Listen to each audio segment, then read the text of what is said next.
ਇੱਕ ਹੋਰ ਚੀਜ਼ ਸਾਹਮਣੇ ਆਈ ਸੀ ਹਰਜੋਤ ਸਿੰਘ ਜੀ, ਜਿਸ ਵਿੱਚ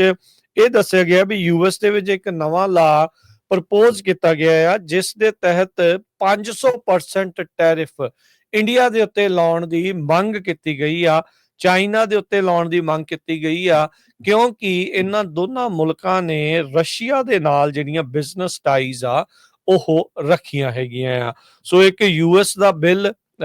ਜਿਹੜਾ ਆ ਉਹ ਪ੍ਰਪੋਜ਼ ਕਰ ਰਿਹਾ ਆ ਵੀ 500% ਜਿਹੜਾ ਉਹ ਟੈਰਿਫ ਆ ਇਹਨਾਂ ਮੁਲਕਾਂ ਦੇ ਉੱਤੇ, ਇੰਡੀਆ ਦੇ ਉੱਤੇ ਜਿਹੜਾ ਉਹ ਨਾਲ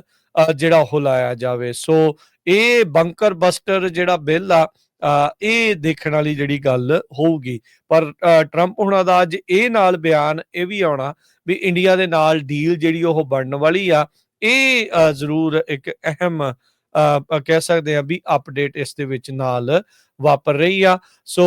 ਬੰਕਰ ਬਸਟਰ ਬੰਬ ਜਦੋਂ ਈਰਾਨ ਦੇ ਉੱਤੇ ਸੁੱਟਣ ਤੋਂ ਬਾਅਦ ਚ ਲਿੰਡਸੇ ਗ੍ਰਾਹਮ ਨੇ ਆਖਿਆ ਸੀਗਾ ਵੀ ਇਕਨੋਮਿਕ ਬੰਕਰ ਬਸਟਰ ਜਿਹੜਾ ਬਿੱਲ ਆ ਉਹ ਲਿਆਉਣਾ ਜਿਹੜਾ ਉਹ ਚਾਹੀਦਾ ਆ। ਸੋ ਯੂਐਸ ਕਹਿੰਦੇ ਵੀ ਇੰਪੋਜ਼ ਕਰਨਾ ਚਾਹੁੰਦਾ ਆ 500% ਜਿਹੜਾ ਟੈਰਿਫ ਉਹ ਇੰਡੀਆ ਦੇ ਉੱਤੇ ਤੇ ਚਾਈਨਾ ਦੇ ਉੱਤੇ, ਕਿਉਂਕਿ ਉਹਨਾਂ ਦੀਆਂ ਜਿਹੜੀਆਂ ਬਿਜ਼ਨਸ ਟਾਈਜ਼ ਆ ਉਹ ਰਸ਼ੀਆ ਦੇ ਉੱਤੇ ਜਿਹੜੀਆਂ ਉਹ ਹੈਗੀਆਂ ਆ। ਤੇ ਟਰੰਪ ਹੁਣਾਂ ਨੇ ਇਸ ਸੈਨੇਟ ਬਿੱਲ ਨੂੰ ਆਪਣੀ ਮਨਜ਼ੂਰੀ ਇੱਕ ਹਿਸਾਬ ਦੇ ਨਾਲ ਦੇ ਦਿੱਤੀ ਆ, ਹਰੀ ਝੰਡੀ ਜਿਹੜੀ ਉਹ ਦੇ ਦਿੱਤੀ ਆ। ਰਸ਼ੀਅਨ ਆਇਲ ਤੇ એનર્ਜੀ ਪ੍ਰੋਡਕਟਸ ਨੂੰ ਇੰਡੀਆ ਵਰਗਾ ਮੁਲਕ ਬਹੁਤ ਜ਼ਿਆਦਾ ਜਿਹੜਾ ਉਹ ਖਰੀਦਦਾ ਜਿਹੜਾ ਹੋ ਰਿਹਾ ਆ। ਤੇ ਜੇ ਇਹ ਸੈਨੇਟ ਦਾ ਬਿੱਲ ਪਾਸ ਹੁੰਦਾ ਆ, ਹਾਊਸ ਦੇ ਵਿੱਚ ਇਹ ਪਾਸ ਹੁੰਦਾ ਆ, ਤਾਂ ਇਵੈਂਚੁਅਲੀ ਇੰਡੀਆ ਦੇ ਉੱਤੇ 500% ਤੱਕ ਜਿਹੜਾ ਟੈਰਿਫ ਆ ਉਹ ਲੱਗ ਸਕਦਾ ਆ। ਉਧਰ ਇੱਕ ਪਾਸੇ ਪਹਾੜ ਤੇ ਇੱਕ ਪਾਸੇ ਖਾਈ ਇੰਡੀਆ ਵਾਲਿਆਂ ਦੇ ਲਈ ਜਿਹੜਾ ਇਸ ਟਾਈਮ ਉਸ ਦਾ ਸਾਹਮਣਾ ਕਰਨਾ ਪੈ ਰਿਹਾ ਆ। ਉਧਰ ਉਹ ਟ੍ਰੇਡ ਡੀਲ ਜਿਹੜੀ ਉਹ ਬਣਾਉਣ ਨੂੰ ਕਾਹਲੇ ਆ ਵੀ ਅਮਰੀਕਾ ਨੂੰ ਉੱਥੋਂ ਦੀ ਮਾਰਕੀਟ ਦੇ ਵਿੱਚ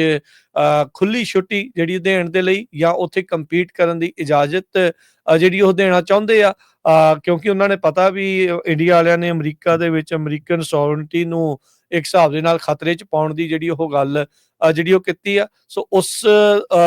ਉਸ ਦੇ ਬਦਲੇ ਟਰੰਪ ਉਹਨਾਂ ਨੂੰ ਠੰਡਿਆ ਕਰਨ ਦੇ ਲਈ ਉਧਰ ਉਹ ਮਾਰਕੀਟ ਨੂੰ ਓਪਨ ਕਰਨ ਬਾਰੇ ਜਿਹੜਾ ਉਹ ਸੋਚ ਰਹੇ ਹੈਗੇ ਆ। ਸੋ ਕਾਫੀ ਕੁਝ ਜਿਹੜਾ ਹਰਜੋਤ ਸਿੰਘ ਜੀ ਇਸ ਟਾਈਮ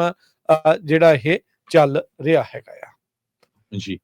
ਅਗਲੀ ਖਬਰ ਜਿਹੜੀ ਆ ਇੰਗਲੈਂਡ ਤੋਂ ਆ ਰਹੀ ਆ। ਇੰਗਲੈਂਡ ਦੇ ਵਿੱਚ ਸਰੋਤਿਆਂ ਨੂੰ ਸਾਡਿਆਂ ਨੂੰ ਪਤਾ ਹੀ ਆ ਵੀ ਸਿੱਖ ਐਕਟਿਵਿਸਟ ਭਾਈ ਅਵਤਾਰ ਸਿੰਘ ਖੰਡਾ, ਜਿਨ੍ਹਾਂ ਦੀ 2023 ਦੇ ਵਿੱਚ ਮੌਤ ਹੋਈ ਸੀ। ਹੁਣ ਉੱਥੇ ਯੂਕੇ ਦੇ ਜਿਹੜੇ ਪੈਥੋਲੋਜਿਸਟ ਆ, ਮੈਡੀਕਲ ਜਿਨ੍ਹਾਂ ਨੇ ਉਹਨਾਂ ਦੀ ਕੀਤੀ ਸੀ ਸਰਵਿਸਿਜ਼, ਉਹਨਾਂ ਦੇ ਕ੍ਰੀਮੇਸ਼ਨ ਤੋਂ ਪਹਿਲਾਂ ਜਦੋਂ ਮੈਡੀਕਲ ਚੈੱਕਅਪ ਸਾਰਾ ਰੈਕਡ ਕੀਤਾ ਸੀ ਇਕੱਠਾ, ਉਹ ਹੁਣ ਕਹਿ ਰਿਹਾ ਵੀ ਹੋ ਸਕਦਾ ਵੀ ਅਵਤਾਰ ਸਿੰਘ ਖੰਡਾ ਉਹਨਾਂ ਨੂੰ ਸੱਚਮੁੱਚ ਹੀ ਜ਼ਹਿਰ ਦਿੱਤੀ ਗਈ ਹੋਵੇ, ਕਿਉਂਕਿ ਜਦੋਂ ਉਹਨਾਂ ਦੀ ਮੌਤ ਹੋਈ ਸੀ ਉਹ ਤੋਂ ਬਾਅਦ ਪਰਿਵਾਰ ਨੇ ਤੇ ਬਹੁਤ ਸਾਰੇ ਸਿੱਖਾਂ ਨੇ ਕਿਹਾ ਸੀ ਵੀ ਇਹ ਫਾਲ ਪਲੇ ਆ, ਇਹ ਕੁਛ ਨਾ ਕੁਛ ਏਦਾਂ ਨਹੀਂ ਹੋ ਸਕਦਾ ਵੀ ਜੇ ਕਹਿੰਦੇ ਆ ਵੀ ਬੰਦੇ ਨੂੰ ਲੁਕੀਮੀਆ ਆ